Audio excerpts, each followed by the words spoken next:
Bitcoin is rebounding today, back up over $90,000 after President Donald Trump announced the creation of a strategic crypto reserve that will include Bitcoin, Ether, XRP, Solana's SOL, and Cardano's ADA. Joining me now on this, we've got Market Domination co-host Josh Lipton. You've been all across this one, Josh. So, Brad, it is welcome news for crypto fans. President Trump once again talking about his plan for a U.S. strategic reserve of cryptocurrencies, including, he now says, Bitcoin, Ether, and 3 other tokens. A U.S. crypto reserve will elevate this critical industry after years of corrupt attacks by the Biden administration. Trump saying on Truth Social, "I will make sure the U.S. is the crypto capital of the world." Trump campaigned, of course, as a crypto ally and won over the industry with bold pledges, including this idea of a strategic crypto reserve. As our colleague David Hollerith does report out, it's still not clear how exactly this would work, but Trump can order the U.S. government not to sell a stash of roughly tens of billions of dollars worth of Bitcoin it has acquired through criminal seizures and other forfeitures if they are unclaimed. The government has acquired other crypto assets in a similar manner, though no one is quite sure how much in total it does hold. Congress would likely need to step in for further steps like what Senator Cynthia Lummis proposes, having the government actually buy more Bitcoin. Bitcoin did surge nearly 60% over the 6 weeks following Trump's win in November, eventually hit a record of more than 109,000 on January 20th, but the euphoria then faded and the slide started. Bitcoin is still off nearly 20% from that all-time high, though up around 15% from last week's low. The sell-off was due to different factors, broad macro uncertainty causing investors to avoid assets thought of as more risky, and that recent news of a $1.5 billion hack of crypto exchange Bybit. Still, Bitcoin bulls have been quick to argue on Yahoo Finance that there are continued reasons for optimism. If you go back and you look at the 2017 bull market or the 2021 bull market, historically we see anywhere between 4 to 7 drawdowns of 30% or more. And so really what we're seeing is just what has always happened. Bitcoin is a volatile asset. That's what people are buying. It's buying volatility. So if you want Bitcoin to go up, you've got to be okay with it going down sometimes. And these kind of cooling off periods or these consolidations are very natural.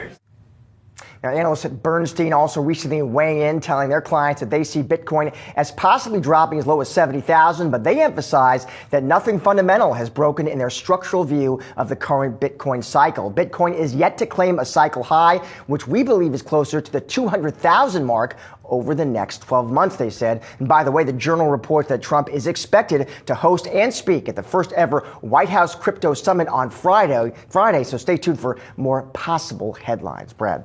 Josh, thanks so much. You We're got going to it. be tracking this very closely. We know you will be too. Howdy, y'all. This is Paul, the Redneck Thinker. What we have here is a channel to communicate. I want you folks to be thinking by the time you leave my videos.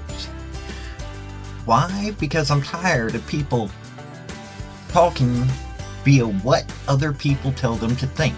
So, watch my video and enjoy the chance to think for yourself.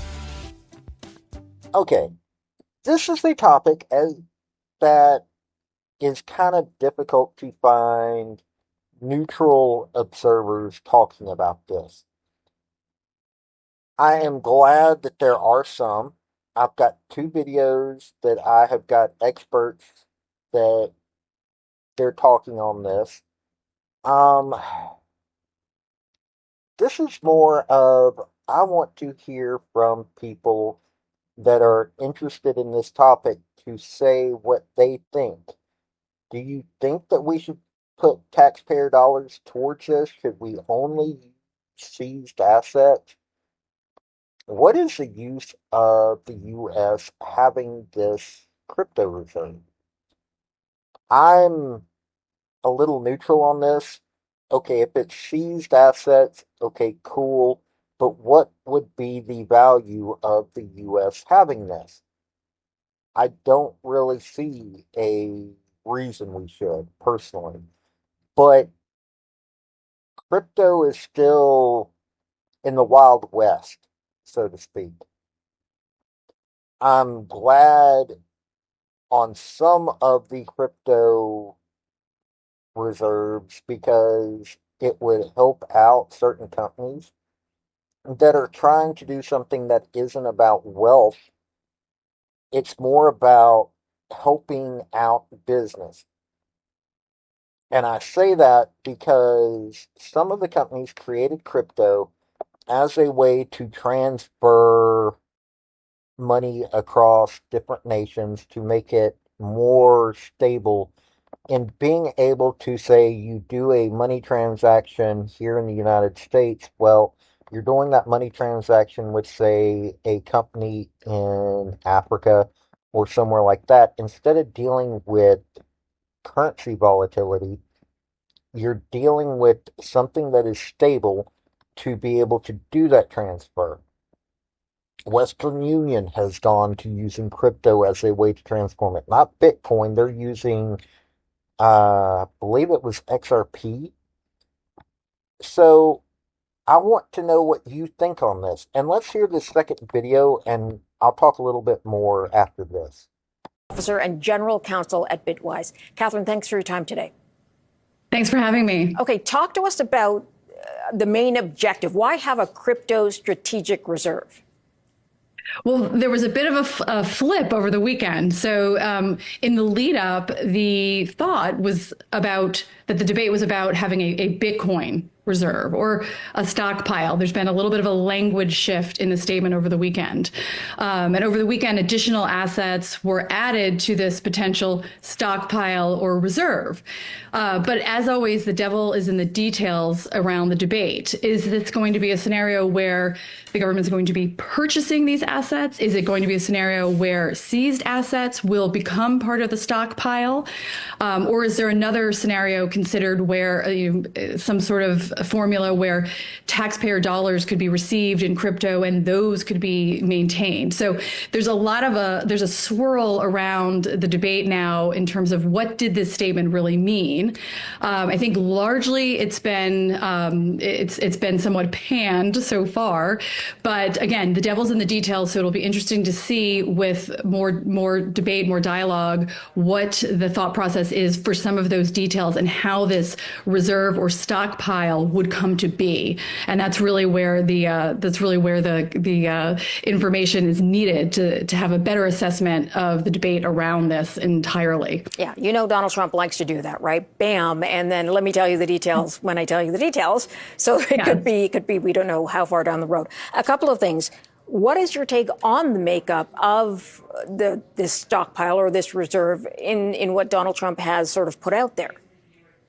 Well, it's an interesting grouping, and it's also the question also is, would there be more, right? So if we're thinking this is going to be a stockpile scenario, then a diversification approach makes sense to include a wider group of assets. If we're stockpiling and if we're not enacting a scenario where there is a purchase situation where the government is actually purchasing these assets, and then you have the question of the deficit coming in, taxpayer dollars, et cetera.